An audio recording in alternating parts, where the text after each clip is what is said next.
CM Siddaramaiah ಅವರು ಮತ್ತೆ ದೆಹಲಿಗೆ ತಲುಪಿದ್ದಾರೆ. ದೆಹಲಿಯ ಕರ್ನಾಟಕ ಭವನಕ್ಕೆ ಸಿಎಂ ಸಿದ್ದರಾಮಯ್ಯ ಆಗಮಿಸಿದ್ದಾರೆ.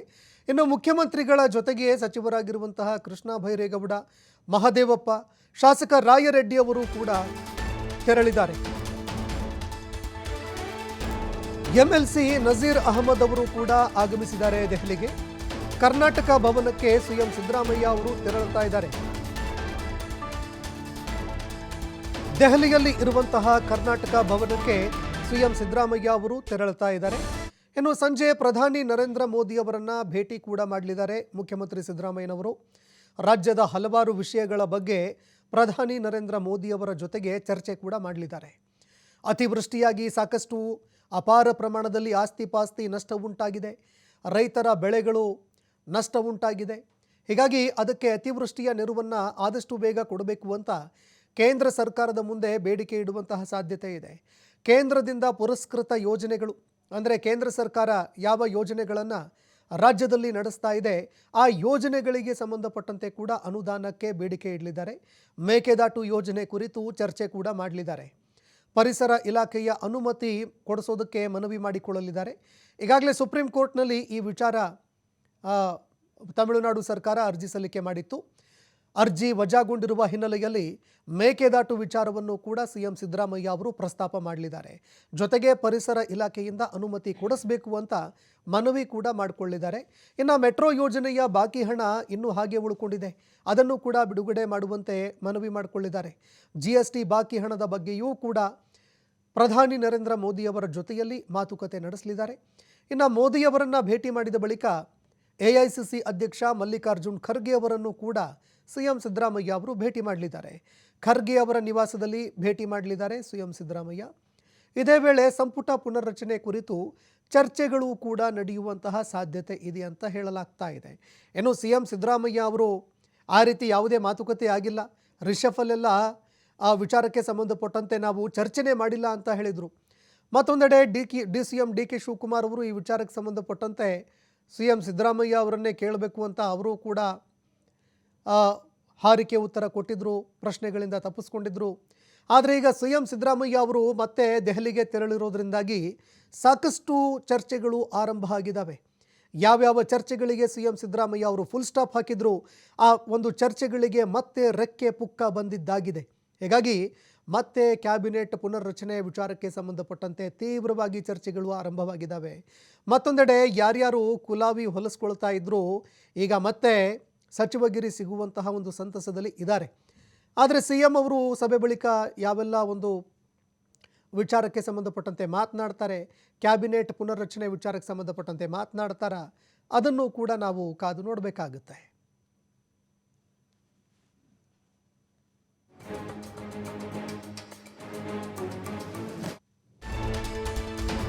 ಇನ್ನು ಸಂಪುಟ ಪುನರ್ರಚನೆಗೆ ರಾಹುಲ್ ಗಾಂಧಿ ಅವರು ಗ್ರೀನ್ ಸಿಗ್ನಲ್ ಕೊಟ್ಟಿದ್ದಾರೆ. ಹೀಗಾಗಿ ದೆಹಲಿಯಲ್ಲೇ DCM DK ಶಿವಕುಮಾರ್ ಬೀಡು ಬಿಟ್ಟಿದ್ದಾರೆ. ಕೆಲವು ಹೊತ್ತಿನಲ್ಲಿ AICC ಅಧ್ಯಕ್ಷ ಖರ್ಗೆ ಅವರನ್ನು ಕೂಡ ಸಿಎಂ ಅವರು ಭೇಟಿಯಾಗ್ತಾ ಇದ್ದಾರೆ.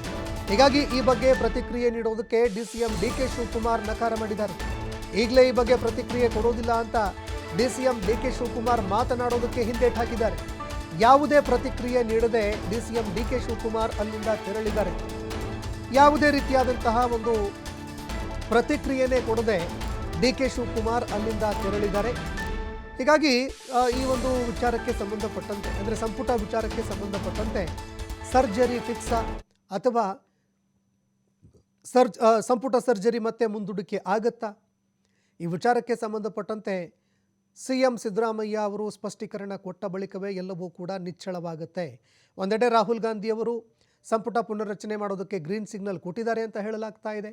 ಮತ್ತೊಂದೆಡೆ ಸಿಎಂ ಸಿದ್ದರಾಮಯ್ಯ ಅವರು ಆ ವಿಚಾರಕ್ಕೆ ಸಂಬಂಧಪಟ್ಟಂತೆ ಚರ್ಚೆನೇ ಆಗಿಲ್ಲ ಅಂತಾರೆ. ಮತ್ತೊಂದೆಡೆ DCM DK ಶಿವಕುಮಾರ್ ಸಿಎಂ ಅವರನ್ನೇ ಪ್ರಶ್ನೆ ಮಾಡಿ ಈ ವಿಚಾರವನ್ನು ಅಂತ ಅವರು ಕೂಡ ಹೇಳ್ತಾರೆ. ಹೀಗಾಗಿ ಈಗ ಮತ್ತೊಂದೆಡೆ DCM DK ಶಿವಕುಮಾರ್ ಅವರು ಉತ್ತರ ಕೊಡೋದಕ್ಕೆ ನಕಾರ ಮಾಡ್ತಾ ಇದ್ದಾರೆ, ಹಿಂದೇಟು ಹಾಕ್ತಾ ಇದ್ದಾರೆ. ಹೀಗಾಗಿ ಸಂಪುಟ ಪುನರ್ರಚನೆ ಫಿಕ್ಸಾ ಹಾಗಾದರೆ ಅನ್ನುವಂತಹ ಪ್ರಶ್ನೆ ಈಗ ಮತ್ತೆ ಗರಿಗೆದರ್ತಾ ಇದೆ. ಹೀಗಾಗಿ ದೆಹಲಿಯಲ್ಲಿ ಏನೆಲ್ಲ ಚರ್ಚೆ ಆಗುತ್ತೆ, AICC ಅಧ್ಯಕ್ಷ ಮಲ್ಲಿಕಾರ್ಜುನ್ ಖರ್ಗೆ ಅವರನ್ನ ಒಂದೆಡೆ ಮುಖ್ಯಮಂತ್ರಿ ಸಿದ್ದರಾಮಯ್ಯ ಅವರು ಭೇಟಿಯಾಗ್ತಾ ಇದ್ದಾರೆ. ಹೀಗಾಗಿ ಏನೆಲ್ಲ ಚರ್ಚೆ ಆಗುತ್ತೆ ಅನ್ನುವಂಥದ್ದನ್ನು ಕಾದು ನೋಡಬೇಕಾಗುತ್ತೆ. ಈ ಬಗ್ಗೆ ಮತ್ತಷ್ಟು ಮಾಹಿತಿ ಕೊಡ್ತಾರೆ ಪ್ರತಿನಿಧಿ ಶಿವಕುಮಾರ್ ಜೋಹಳ್ಳಿ ಫೋನ್ ಸಂಪರ್ಕದಲ್ಲಿ ಜಾಯ್ನ್ ಆಗಿದ್ದಾರೆ. ಶಿವಕುಮಾರ್, ಈಗ ಸಂಪುಟ ಪುನರ್ರಚನೆ ಆಗತ್ತಾ ಇಲ್ವಾ ಅನ್ನುವಂಥದ್ದು ಒಂದು ಕಡೆ ಯಕ್ಷ ಪ್ರಶ್ನೆಯಾಗಿ ಉಳಿತಾ ಇದ್ರೆ, ಮತ್ತೊಂದೆಡೆ ಕುಲಾವಿ ಹೊಲಿಸಿಕೊಂಡವರ ಒಂದು ಮುಂದಿನ ಗತಿ ಏನು ಅನ್ನುವಂತಹ ಪ್ರಶ್ನೆ ಕೂಡ ಇಲ್ಲಿ ಎದುರಾಗ್ತಾ ಇದೆ. ಇವತ್ತು ದೆಹಲಿಯಲ್ಲಿ ಎಐಸಿಸಿ ಅಧ್ಯಕ್ಷ ಮಲ್ಲಿಕಾರ್ಜುನ್ ಖರ್ಗೆ ಅವರ ಜೊತೆಯಲ್ಲಿ ಸಿಎಂ ಸಿದ್ದರಾಮಯ್ಯ ಅವರ ಒಂದು ಭೇಟಿ ಕೂಡ ಇದೆ. ಮತ್ತೊಂದೆಡೆ ಡಿ.ಕೆ. ಶಿವಕುಮಾರ್ ರಾಹುಲ್ ಗಾಂಧಿ ಅವರನ್ನು ಭೇಟಿ ಆಗ್ತಾ ಇದ್ದಾರೆ. ದೆಹಲಿಯಲ್ಲೇ ಠಿಕಾಣಿ ಹೂಡಿದ್ದಾರೆ. ಸಂಪುಟ ಪುನರ್ರಚನೆ ಫಿಕ್ಸಾ ಹೇಗೆ ಅಂತ? ಸಂತೋಷ್ ಮುಖ್ಯಮಂತ್ರಿ ಸಿದ್ದರಾಮಯ್ಯ ಅವರು ದೆಹಲಿಗೆ ಬಂದಿಳಿದಿದ್ದಾರೆ. ಕರ್ನಾಟಕ ಭವನದಿಂದ ಈಗ ಎಐಸಿಸಿ ಅಧ್ಯಕ್ಷ ಮಲ್ಲಿಕಾರ್ಜುನ್ ಖರ್ಗೆ ಅವರನ್ನ ಭೇಟಿ ಮಾಡಲಿದ್ದಾರೆ. ಸಂಜೆ 6 ಗಂಟೆಗೆ ಖರ್ಗೆ ಅವರ ಭೇಟಿಗೆ ಸಮಯ ಅವಕಾಶ ನಿಗದಿಯಾಗಿದೆ. ಈಗ ಅವರು ಪ್ರಧಾನಿ ಅವರನ್ನ ಭೇಟಿ ಮಾಡಬೇಕಾಗಿದೆ. ಖರ್ಗೆ ಅವರ ಭೇಟಿ ಸಂದರ್ಭದಲ್ಲಿ, ಯಾಕೆಂದ್ರೆ ಮೊನ್ನೆ ರಾಹುಲ್ ಗಾಂಧಿ ಅವರನ್ನ ಭೇಟಿ ಮಾಡಿದಂತಹ ಸಂದರ್ಭದಲ್ಲಿ ಅವರು ಸಂಪುಟ ಪುನರ್ರಚನೆಗೆ ಗ್ರೀನ್ ಸಿಗ್ನಲ್ ಅನ್ನ ಕೊಟ್ಟಿದ್ದಾರೆ.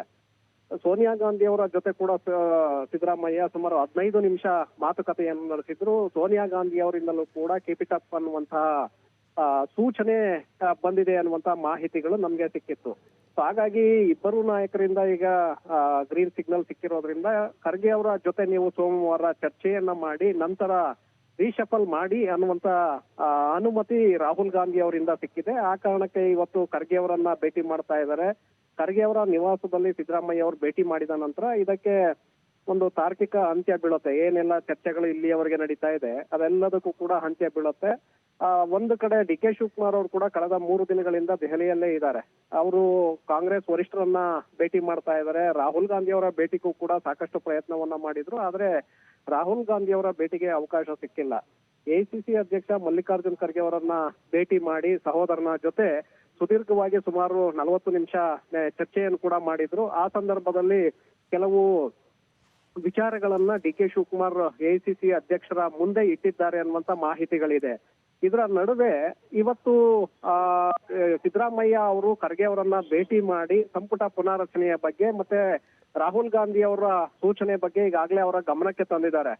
ಗಮನಕ್ಕೆ ತಂದ ನಂತರ ಇವತ್ತು ಯಾರನ್ನ ಸಂಪುಟದಿಂದ ಕೈ ಬಿಡಬೇಕು ಮತ್ತೆ ಯಾರಿಗೆ ಅವಕಾಶವನ್ನ ಮಾಡಿಕೊಡ್ಬೇಕು ಅನ್ನುವಂತ ನಿಟ್ಟಿನಲ್ಲಿ ಖರ್ಗೆ ಅವರ ಜೊತೆ ಚರ್ಚೆಯನ್ನ ಮಾಡಲಿದ್ದಾರೆ. ಈ ಸಂದರ್ಭದಲ್ಲಿ ಕೆ.ಸಿ. ವೇಣುಗೋಪಾಲ್ ಹಾಗೆ ರಾಜ್ಯ ಉಸ್ತುವಾರಿ ರಣದೀಪ್ ಸಿಂಗ್ ಸುರ್ಜೇವಾಲಾ ಅವರು ಕೂಡ ಇರಲಿದ್ದಾರೆ ಅನ್ನುವಂತ ಮಾಹಿತಿಗಳಿದೆ. ಇವತ್ತು ಬಹುತೇಕವಾಗಿ ಈ ಸಂಪುಟ ಪುನರ್ರಚನೆ ಚರ್ಚೆ ಏನಿದೆ ಇದಕ್ಕೆ ಕ್ಲಾರಿಟಿ ಸಿಗತ್ತೆ. ಸಂಪುಟ ಪುನರ್ರಚನೆಯನ್ನ ಮುಖ್ಯಮಂತ್ರಿಗಳು ಮಾಡ್ತಾರಾ ಅಥವಾ ಮತ್ತಷ್ಟು ದಿನ ಇದು ಮುಂದಕ್ಕೆ ಹೋಗುತ್ತಾ ಅನ್ನುವಂಥದ್ದು ಖರ್ಗೆ ಅವರ ಭೇಟಿಯ ನಂತರದಲ್ಲಿ ಲಭ್ಯ ಆಗತ್ತೆ. ನಮ್ಗೆ ಸಿಗ್ತಾ ಇರುವಂತ ಮಾಹಿತಿಗಳ ಪ್ರಕಾರ ಬಹುತೇಕವಾಗಿ ಸಂಪುಟ ಪುನರ್ರಚನೆಗೆ ಖರ್ಗೆ ಅವರು ಕೂಡ ಒಪ್ಪಿಗೆ ನೀಡಲಿದ್ದಾರೆ ಅನ್ನುವಂತ ಮಾಹಿತಿಗಳಿದೆ. ಕಾರಣ ಕಾಂಗ್ರೆಸ್ನ ಪ್ರಮುಖ ನಾಯಕರಾಗಿರುವಂತ ರಾಹುಲ್ ಗಾಂಧಿ ಹಾಗೆ ಸೋನಿಯಾ ಗಾಂಧಿ ಅವರು ಕೂಡ ಸೂಚನೆಯನ್ನ ಕೊಟ್ಟಿರೋದ್ರಿಂದ, ಗ್ರೀನ್ ಸಿಗ್ನಲ್ ಅನ್ನ ನೀಡಿರೋದ್ರಿಂದ ಸಹಜವಾಗಿ ಖರ್ಗೆ ಅವರು ಕೂಡ ಅದನ್ನ ವಿರೋಧ ಮಾಡೋದಕ್ಕೆ ಸಾಧ್ಯ ಆಗೋದಿಲ್ಲ. ಯಾಕಂದ್ರೆ ರಾಹುಲ್ ಗಾಂಧಿ ಅವರು ಹೇಳಿದ್ದಾರೆ ಅಂತ ಅಂದ್ರೆ ಅದನ್ನ ಸಹಜವಾಗಿ ಖರ್ಗೆ ಅವರು ಕೂಡ ಒಪ್ಕೊಳ್ಬೇಕಾಗತ್ತೆ. ಆ ನಿಟ್ಟಿನಲ್ಲಿ ಇವತ್ತು ಸಿದ್ದರಾಮಯ್ಯ ಅವರಿಗೆ ಖರ್ಗೆ ಅವರು ಕೂಡ ಹಸಿರು ನಿಶಾನೆಯನ್ನ ತೋರಿಸುವಂತ ಸಾಧ್ಯತೆಗಳಿದೆ. ಖರ್ಗೆ ಅವರಿಂದ ಗ್ರೀನ್ ಸಿಗ್ನಲ್ ಸಿಕ್ಕಿದ್ದೇ ಆದ್ರೆ ಈ ವಾರದೊಳಗಡೆನೆ ಬಹುತೇಕವಾಗಿ ಯಾರನ್ನ ಸಂಪುಟದಿಂದ ಕೈ ಬಿಡಬೇಕು ಮತ್ತೆ ಯಾರಿಗೆ ಅವಕಾಶವನ್ನ ಮಾಡ್ಕೊಡ್ಬೇಕು ಅನ್ನುವಂತಹ ಚರ್ಚೆಗಳು ಶುರುವಾಗತ್ತೆ. ಈಗಾಗಲೇ ಸಾಕಷ್ಟು ಜನ ಸಂಪುಟ ಸೇರೋದಕ್ಕೆ ತುದಿಗಾಲಲ್ಲಿ ನಿಂತಿದ್ದಾರೆ. ಇವತ್ತು ಬೆಳಗ್ಗೆ ಕಾವೇರಿ ನಿವಾಸದಲ್ಲಿ ಕೂಡ ಸಿದ್ದರಾಮಯ್ಯನವರ ಮೇಲೆ ಸಾಕಷ್ಟು ಒತ್ತಡವನ್ನ ಸಚಿವ ಸ್ಥಾನದ ಆಕಾಂಕ್ಷಿಗಳು ಹಾಕಿದ್ದಾರೆ. ಹಾಗೆ ಕಳೆದ 1 ತಿಂಗಳಿಂದಲೂ ಕೂಡ ಹಿರಿಯ ಶಾಸಕರು 4-5 ಬಾರಿ ಗೆದ್ದಂತವ್ರು, 7-8 ಬಾರಿ ಗೆದ್ದಂತವ್ರು ಎಐಸಿಸಿ ಅಧ್ಯಕ್ಷ ಮಲ್ಲಿಕಾರ್ಜುನ್ ಖರ್ಗೆ, ವೇಣುಗೋಪಾಲ್, ಸುರ್ಜೇವಾಲಾ ಅವರನ್ನ ಭೇಟಿ ಮಾಡಿ ಕೊನೆಯ ಅವಕಾಶವನ್ನ ನಮ್ಗೆ ಕೊಡ್ಬೇಕು ಅನ್ನುವಂತ ಡಿಮ್ಯಾಂಡ್ ಅನ್ನ ದೇಶಪಾಂಡೆ ಸೇರಿದಂತೆ ಹಲವು ನಾಯಕರು ಇಟ್ಟಿದ್ದಾರೆ. ಹಾಗಾಗಿ ಯಾರಿಗೆ ಅವಕಾಶ ಸಿಗತ್ತೆ ಏನು ಅನ್ನುವಂಥದ್ದು ಇವತ್ತು ಖರ್ಗೆ ಅವರ ಭೇಟಿಯ ನಂತರ ಅಂತಿಮವಾಗಿ ಫೈನಲ್ ಆಗತ್ತೆ. ಆದ್ರೆ ಯಾವುದೇ ಕಾರಣಕ್ಕೂ ಕೂಡ ಇದಕ್ಕೆ ಸಂಪುಟ ಪುನರ್ರಚನೆಗೆ ಅವಕಾಶವನ್ನ ಮಾಡಿ ಕೊಡಿಸಬಾರ್ದು ಅನ್ನುವಂತ ನಿಟ್ಟಿನಲ್ಲಿ ಡಿ.ಕೆ. ಶಿವಕುಮಾರ್ ಪ್ರಯತ್ನಗಳನ್ನ ಮುಂದುವರೆಸಿದ್ದಾರೆ. ಖರ್ಗೆ ಅವರ ಮುಂದೆ ಕೂಡ ಅದೇ ಡಿಮ್ಯಾಂಡ್ ಅನ್ನ ಇಟ್ಟಿದ್ದಾರೆ. ಕನಿಷ್ಠ ಬಜೆಟ್ ಅಧಿವೇಶನದವರೆಗೆ ಹಾಗೆ ಇದನ್ನ ಮುಂದೂಡಿಕೆ ಮಾಡ್ತಾ ಹೋದ್ರೆ ಮುಂದೆ ನಾನು ನನ್ನ ಸಿಎಂ ಕುರ್ಚಿಯ ಆಸೆಯನ್ನ ಈಡೇರಿಸಿಕೊಳ್ಬಹುದು ಅನ್ನುವಂತ ಲೆಕ್ಕಾಚಾರ ಡಿ.ಕೆ. ಶಿವಕುಮಾರ್ ಅವ್ರಿಗಿದೆ. ಆದ್ರೆ ಮತ್ತೊಂದು ಕಡೆ ಕ್ಯಾಬಿನೆಟ್ ರೀಶಫಲ್ ಅನ್ನ ಮಾಡಿ ನನ್ನ ಸಿಎಂ ಕುರ್ಚಿಯನ್ನ ಉಳಿಸ್ಕೊಳ್ಬೇಕು ಅಂತೇಳಿ ಸಿದ್ದರಾಮಯ್ಯನವ್ರು ಕೂಡ ಯೋಚನೆ ಇದೆ. ಹಾಗಾಗಿ ಇಬ್ಬರ ಕೈಯಲ್ಲಿ ಯಾರದ್ದು ಮೇಲಾಗತ್ತೆ ಅನ್ನುವಂಥದ್ದನ್ನ ನೋಡ್ಬೇಕಾಗತ್ತೆ. ಒಂದು ವೇಳೆ ಸಂಪುಟ ಪುನಾರಚನೆಗೆ ಅವಕಾಶ ಸಿಕ್ಕಿದ್ರು ಕೂಡ 4 ರಿಂದ 5 ಜನರನ್ನ ಅಷ್ಟೇ ಬದಲಾವಣೆ ಮಾಡಬಹುದು ಅನ್ನುವಂತ ಮಾಹಿತಿಗಳು ಕೂಡ ಇದೆ. ಯಾಕಂದ್ರೆ ಈಗಿರುವಂತಹ ಸಂಪುಟವನ್ನ ಅರ್ಧಕ್ಕರ್ಧ ಬದಲಾವಣೆ ಮಾಡುವಂತ ನಿರ್ಧಾರವನ್ನ ಮಾಡಿದ್ದೆ ಆದ್ರೆ ಸರ್ಕಾರಕ್ಕೆ ದೊಡ್ಡ ಡ್ಯಾಮೇಜ್ ಆಗಬಹುದು ಅನ್ನುವಂತ ಅನುಮಾನಗಳು ಕೂಡ ವರಿಷ್ಠರಲ್ಲಿ ಇದೆ. ಹಾಗಾಗಿ ರಾಜಣ್ಣ ಮತ್ತೆ ನಾಗೇಂದ್ರ ಅವರ ಸ್ಥಾನಗಳು ಏನ್ ಖಾಲಿಯಾಗಿದೆ, ಆ ಎರಡು ಸ್ಥಾನಗಳ ಜೊತೆಗೆ 3-4 ಜನರನ್ನ ಕೈ ಬಿಟ್ಟು ಆ 5-6 ಸ್ಥಾನಗಳನ್ನ ತುಂಬುವಂತ ಒಂದು ನಿರ್ಧಾರವನ್ನ ಹೈಕಮಾಂಡ್ ತೆಗೆದುಕೊಳ್ಬಹುದು. ಹಾಗಾಗಿ ಎಐಸಿಸಿ ಅಧ್ಯಕ್ಷರ ಸಿದ್ದರಾಮಯ್ಯ ಅವರ ಭೇಟಿಯ ನಂತರ ಏನಾಗುತ್ತೆ ಅನ್ನುವಂಥದ್ದು ಒಂದು ಕ್ಲಾರಿಟಿ ಸಿಗತ್ತೆ ಸಂತೋಷ್. ಧನ್ಯವಾದಗಳು ಶಿವಕುಮಾರ್ ನಿಮ್ಮೆಲ್ಲ ಮಾಹಿತಿಗೆ.